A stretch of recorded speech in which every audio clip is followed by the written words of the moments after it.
Ahí va. Perfecto. Bueno, los últimos puntos de esa unidad, unidad 4, se refieren a el concepto de demanda global y oferta global.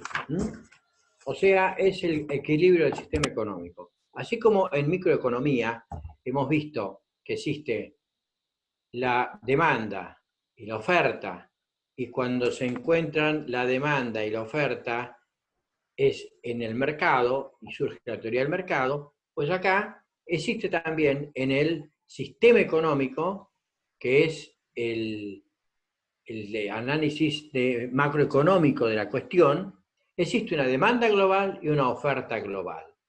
Entonces, ahí les puse que la demanda global supone la cantidad de bienes y servicios que el sistema económico demanda en el periodo de un año.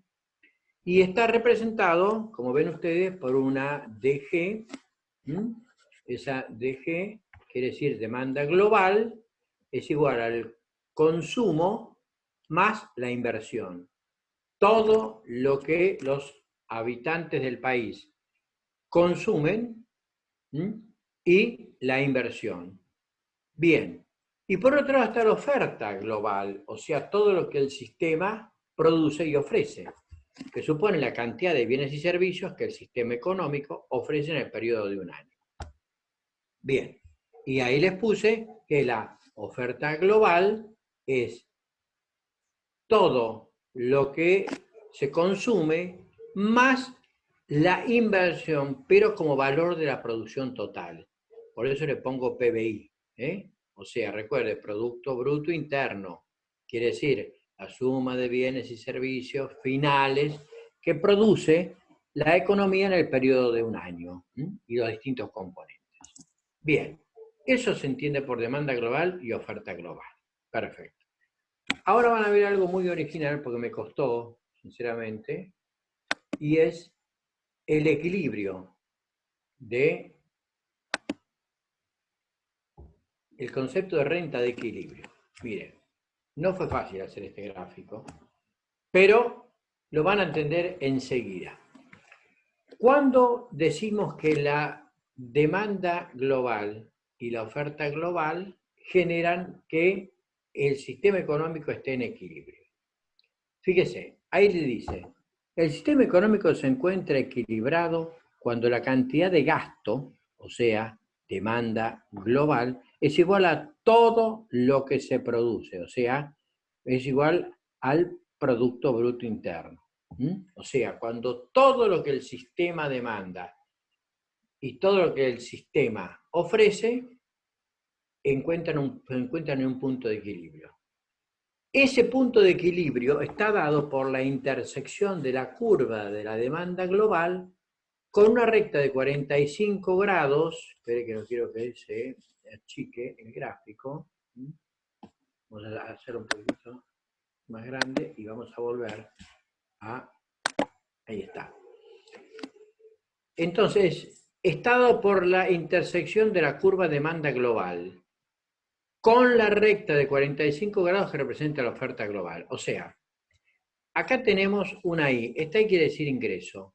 Y esto, acá, yo no se los puse, pero acá podemos poner PBI, que es lo que el sistema, lo vamos a poner ahora, que es lo que el sistema produce. O sea, ahora vamos a poner acá PBI. Ahí tiene, Producto Bruto Interno, pero vamos a poner las cosas para no desarmar el gráfico. Ahí está. Entonces, esta es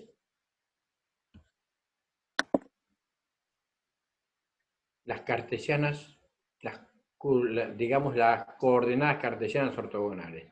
La que es vertical marca el PBI y la que es horizontal marca el ingreso. Y acá esto que está en colorado, como ustedes ven, sería la recta de 45 grados de lo que el sistema produce, que en microeconomía es una curva ascendente, ¿recuerdan? Y la curva de la demanda era decreciente. Pues bien, la curva de creciente la podríamos, acá yo la hice como una recta. Esa sería la demanda global. O sea, sería una recta. Pero ¿por qué es importante esto? Porque donde se cruza esta curva, esta recta con esta curva, o sea, acá, en este punto, ahí está el punto de equilibrio del sistema económico. Pero el sistema económico nunca está en equilibrio. Es como cuando decimos el mercado nunca está equilibrado. Siempre existe un exceso en la demanda o un exceso en la oferta. Que decíamos, el excedente del consumidor o el excedente del oferente. Vamos a decir acá. Acá pasa lo mismo. Entonces, les he puesto en verde algo muy interesante. Todo lo que está por encima de esa recta de 45 grados es la demanda global. Cuando la demanda global es mayor que la oferta global, entonces tenemos un bache inflacionario. Cuando la demanda global es menor que la oferta global, tenemos un bache deflacionario. ¿Qué quiere decir esto? Que cuando hay mucha demanda de bienes y hay poca oferta, entonces, obviamente, los precios van a aumentar. ¿Por qué? Porque el que tiene 10 bolsas de trigo, si le compran 7, más o menos está, pero ya en la octava va a tener que aumentar el precio, en la novena aumenta el precio y en la décima aumenta el precio. O sea, se produce lo que los americanos llaman inflation gap, o sea, la famosa marca esa de ropa Gap, quiere decir bache, o quiere decir cruce problemático. Acá es un bache inflacionario. Y cuando lo que el sistema pide, mejor dicho, cuando lo que el sistema demanda es menor de lo que el sistema ofrece, entonces, necesariamente que tiene 20 plasmas y solamente le van a comprar 10, pues va a tener que bajar el precio de los 10 restantes, entonces va a tener que producirse una deflación, o sea, la baja de los precios, porque si no, el consumo se retrae y no va a aumentar. Y lo que peor le puede pasar, no al que tiene un electrónico, al que tiene productos perecederos. Entonces usted va a ver que nosotros vamos camino a ese proceso, porque por un lado los precios van a aumentar muchísimo, pero por el otro lado también usted va a encontrar que el que produce va a tener que limitarse en aumentar los precios, porque si no, no le va a comprar nadie. Y vamos a tener un problema muy serio de deflación también. O sea, no los quiero embarullar con los temas económicos, porque lo que va a definir todo, como siempre decimos, es la Constitución Nacional. Pero tengan muy en cuenta que nosotros tenemos que tener en claro qué quiere decir inflación y qué quiere decir deflación. Por eso, fíjese que a continuación, en el cuadro que sigue a continuación, hay algo que es muy interesante. Y es lo siguiente. Mire usted. El bache deflacionario, cuando la demanda global, cuando todo lo que se pide es mayor que lo que se ofrece, o bien lo que se ofrece es menor que lo que se pide, entonces, antes del punto de equilibrio si el ingreso es mayor y hay mayor producción, hay mayor demanda. Por lo tanto, aumentan los precios. En el bache deflacionario, la demanda global es menor que la oferta global. O bien, la oferta global es mayor lo que el sistema está ofreciendo que lo que el sistema está pidiendo. Entonces, está por arriba del punto de equilibrio, que yo les mostré recién. Entonces, el ingreso es menor, hay menor producción, hay menor demanda, los precios bajan porque no hay consumo, se produce desocupación y hay poco ingreso. Ahora, para Keynes era mucho más preocupante la deflación que la inflación. ¿Por qué? Vamos a ver, cuando analicemos inflación, que mientras hubiera empleo, Keynes no le preocupaba que aumentaran los precios. Lo que sí le preocupaba que no caigan los precios, porque entonces no se producía más. Entonces, él proponía la solución para la recuperación, o sea, en el ciclo económico. Recuerden que yo les hablé de un auge, una recesión, luego una depresión o la crisis y luego la recuperación del ciclo económico. Para recuperar el ciclo económico, para salir de una situación de deflación, Keynes decía, hay que aumentar el gasto público, bajar la tasa de interés y bajar los impuestos, sobre todo los impuestos al consumo, porque esa era la forma de aumentar la productividad. Bien, entonces, nos quedan unos cuantos minutos y yo quiero ilustrarles esto, porque fíjese que si nosotros hablamos de, ya que hemos decidido que vamos a postergar el examen, entonces, y vamos a dejar para dar el miércoles 18:30 control del presupuesto, entonces vamos a ilustrar un poco esto y lo vamos a ilustrar en estos términos. Mire, vamos a leer un poco lo de la teoría general. A Keynes le preocupaba de sobremanera que hubiera gente trabajando, que todo el mundo esté trabajando. Él decía, si el país está en crisis y la actividad privada no puede solucionar las cuestiones, porque obviamente el empresario tiene que cerrar, cuestión que se puede generar en este país, ¿quién es el que va a salir a solucionar el problema de la gente? El Estado. Entonces el Estado es el que tiene que generar empleo. Ahora, ¿cómo va a generar este Estado empleo si no tiene dinero? Pues como yo le dije, lo tiene que generar con déficit presupuestario o financiamiento por déficit. Es decir, pide el dinero y se pone un objetivo. Vamos a hacer un puente. Entonces, solicita el dinero, se comienza a hacer el puente y para esto se contrata una serie de empleados. Con esta gente llega la quincena, llega el mes, a cada uno le pagan y cada una de esas personas que está haciendo el puente, ¿qué va a hacer con ese dinero? Lo va a ir a consumir, va a ir al pequeño supermercado y le va a agotar las existencias. Y va a ser el ejemplo que yo les di de inversión autónoma. El pequeño empresario va a ir al supermercado, al gran supermercado, y va a comprar para reponer. Y el gran supermercado va a tener que decirle a los que fabrican, sigan fabricando. Por eso fíjense que todo lo que tiene que ver con las autopartes, todo lo que tiene que ver con la química, todo lo que tiene que ver con la farmacéutica, todo eso sigue generándose, incluso con todo lo que tiene que ver con la alimentación.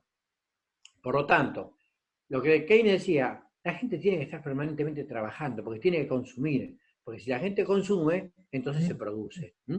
Y fíjese que qué interesante lo que plantea Keynes en su teoría general. No se olviden que él escribe en momentos en que el mundo está saliendo de la Gran Depresión.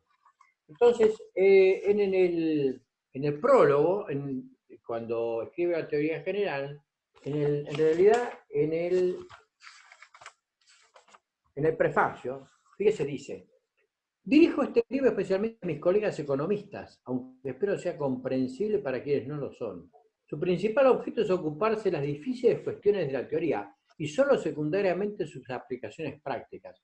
Porque si la economía ortodoxa, y cuando habla de la economía ortodoxa está hablando de la economía clásica, está hablando de Adam Smith y de sus seguidores, David Ricardo, Stuart Mill, pues si la economía ortodoxa está en desgracia, la razón debe buscarse no en la superestructura que ha sido elaborada con gran cuidado, por lo que respecta a su consistencia lógica, sino en la falta de claridad de sus premisas. O sea, les llega incluso a decir, la economía clásica no ha sido lo suficientemente clara en sus premisas, porque si lo hubiera sido, pues tendríamos la solución en este momento, y no nos las da la solución. Cuando dijo, echemos al Estado y que no controle nada, y de libertad.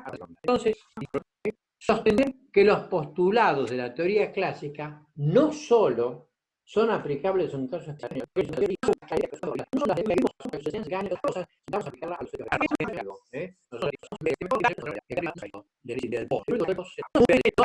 es un traidor al gran profesor, a la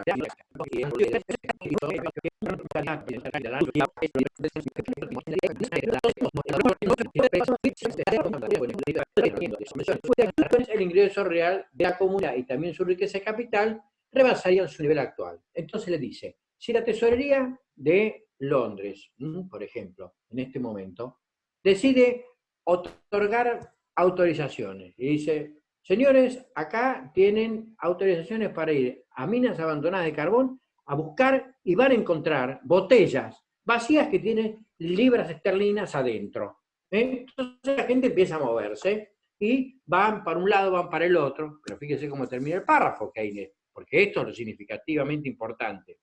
Claro está que sería más sensato construir casas o algo semejante, pero si existen dificultades políticas y prácticas para realizarlo, el procedimiento anterior sería mejor que no hacer nada. Por eso John Maynard Keynes dice, es preferible ver una cuadrilla de obreros que va caminando adelante haciendo pozos y otra que va detrás tapándolos y no una cuadrilla sentada en un lado de la vereda de la calle y otra sentada del otro lado de la vereda de la calle no haciendo nada.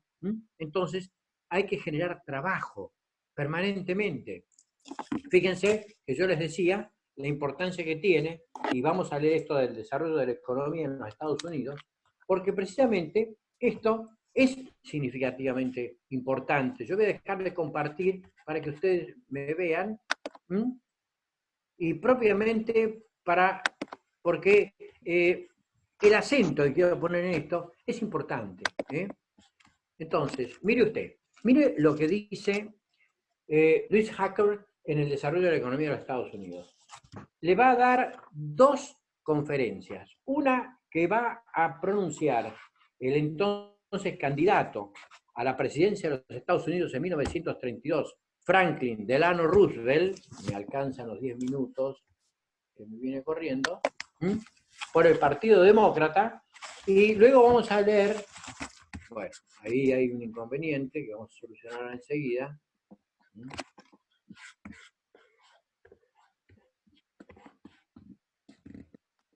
Ahí estamos. Y a poco nos vamos familiarizando con esto. Muy bien, vamos a ir al primer discurso. El primer discurso se llama el New Deal de Roosevelt. Él lo da en el Commonwealth Club de San Francisco durante la campaña presidencial en septiembre de 1932. Y dice, la época que vivimos ahora, la meta no consiste en descubrir ni en explotar recursos naturales, sino en el objetivo más sobrio y menos dramático de administrar los recursos e instalaciones con que ya contamos, de reconquistar los mercados extranjeros para nuestros excedentes de producción y de hacer frente al problema del consumo subnormal para ajustar la producción al consumo, distribuir la riqueza y los bienes de forma más equitativa. Más importante todavía es una hueste de ciudadanos desocupados, abrumadas por el terrible problema de la existencia, y un número igualmente grande trabaja con pocas recompensas. Solo un optimista tonto podría negar las negras realidades de esta hora. Nuestro gran objetivo primordial consiste en poner a la gente a trabajar. Este problema no es insoluble si lo encaramos sabiamente y con valentía. Podría resolverse mediante la movilización del propio gobierno, poniendo manos a la obra como si se tratase de una emergencia de guerra. Por último, en nuestro progreso hacia la reanudación del trabajo, necesitamos dos salvaguardias contra la vuelta de los males del orden antiguo. Ejercerse una estricta supervisión de todos los bancos, créditos e inversiones para poner coto a la especulación con dinero ajeno y establecer una moneda adecuada pero sólida. Mire usted lo que le está diciendo Franklin Delano Roosevelt. ¿Y qué le dice a los 3 meses de haber asumido? Le dice lo siguiente, mire usted, debemos tratar de incrementar el consumo, mire usted, debemos tratar de incrementar el consumo, ahí se lo dice, en relación con los ingresos nacionales mediante establecimiento de sistemas de pensión, mediante el establecimiento de servicios de atención médica y de carácter social. Evidentemente, este personaje, este rey Midas, Trump, es republicano, obviamente no quiere saber nada con Roosevelt, pero si lo hubieran escuchado en su momento a Roosevelt o a Keynes, tendrían el sistema de salud que tienen y no tener que traer barcos que tienen hospitales adentro.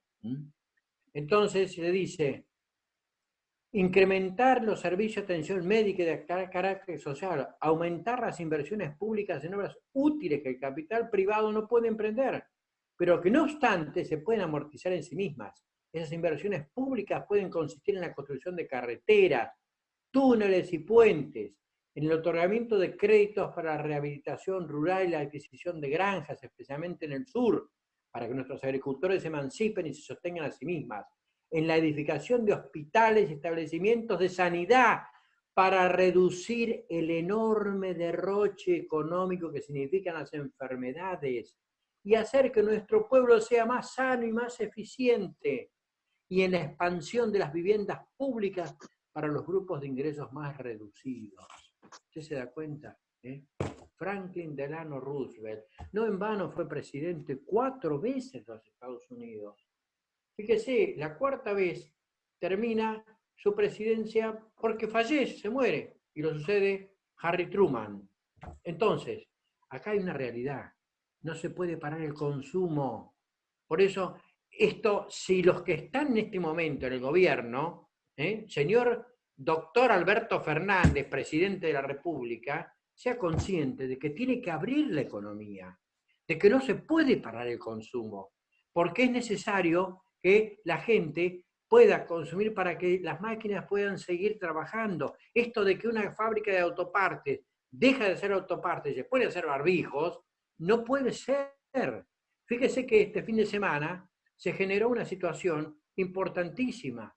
La gente salió a consumir. Lástima que el domingo hubo algunos que salieron a comer helado, que salieron a tomar café. No es así.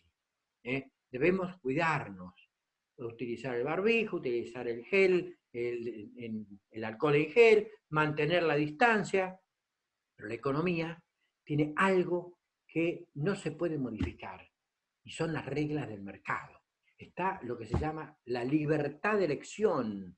Yo muchas veces pregunto en los exámenes a los alumnos, ¿usted sabe, recuerda si la Constitución Nacional se refiere a la libertad de elegir lo que yo voy a consumir, a la soberanía del consumidor?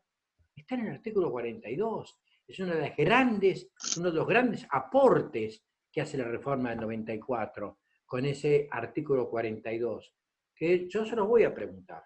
Incluso, es más, le voy a comentar algo. El miércoles voy a tratar de terminar con control de presupuesto y después les voy a decir cuáles son las cosas más ¿No se lo puede importantes. repetir, disculpe? ¿Cómo? No escuché lo que me... ¿Se podía repetir qué? Sí, podría repetir lo que dijo, que se trabó el Zoom. Bueno.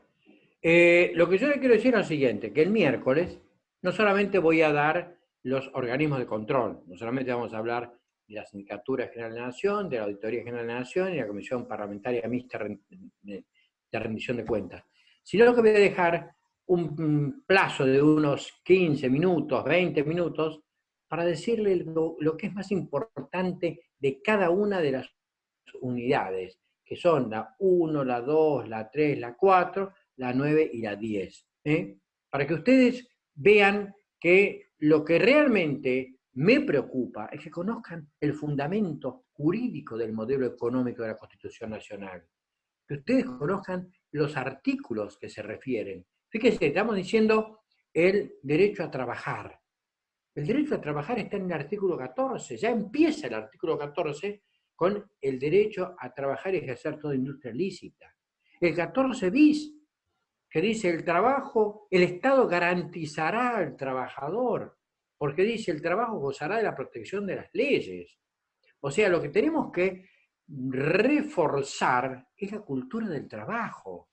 Tenemos que sacar adelante este país que lamentablemente va a pasar por situaciones difíciles. Y no es que yo sea apocalíptico, porque le voy a decir que la solución está en eso. Está en generar trabajo, está en que el trabajo me permita que yo disponga del dinero o del ingreso disponible de bolsillo y que vaya y consuma, que pueda destinar ese dinero a satisfacer mis necesidades. Por eso siempre hablo de la importancia que tiene el concepto del salario mínimo, vital y móvil, sobre todo la cuestión de la movilidad del salario, es decir, que lo acompaña al salario que ese salario sea equilibrado con el aumento de los precios, porque si no, nos vamos a encontrar con una lamentable realidad. Nuestro salario cada vez va a ir siendo, va a ser comido cada vez más por la inflación y no vamos a poder subsistir. Entonces, esto es lo que yo le pido a los gobiernos, pero sobre todo a ustedes. No tengan pesar de estudiar economía, no se sientan, obviamente que no van a ganar juicios con esto, los juicios los van a ganar conociendo los plazos. Usted puede saber mucho derecho, pero si el plazo para apelar es de 5 días y se comió los 5 días, ¿y qué le va a explicar a su cliente? ¿Qué le va a decir? Entonces, procesal civil es importante, procesal penal es importante, laboral, civil, comercial. Es una materia que a usted le va a servir para poder ilustrarse un poco. Entonces ya estamos en menos de un minuto, yo me despido de ustedes hasta el próximo miércoles, vamos a tratar de fijar entonces una fecha y en lo posible que entiendan que va a ser un examen para que lo disfruten, un examen oral por Zoom. Chicos, que tengan muy buenas noches y a seguir estudiando. Nico, después nos conectamos por el teléfono. Dale, perfecto. Un abrazo.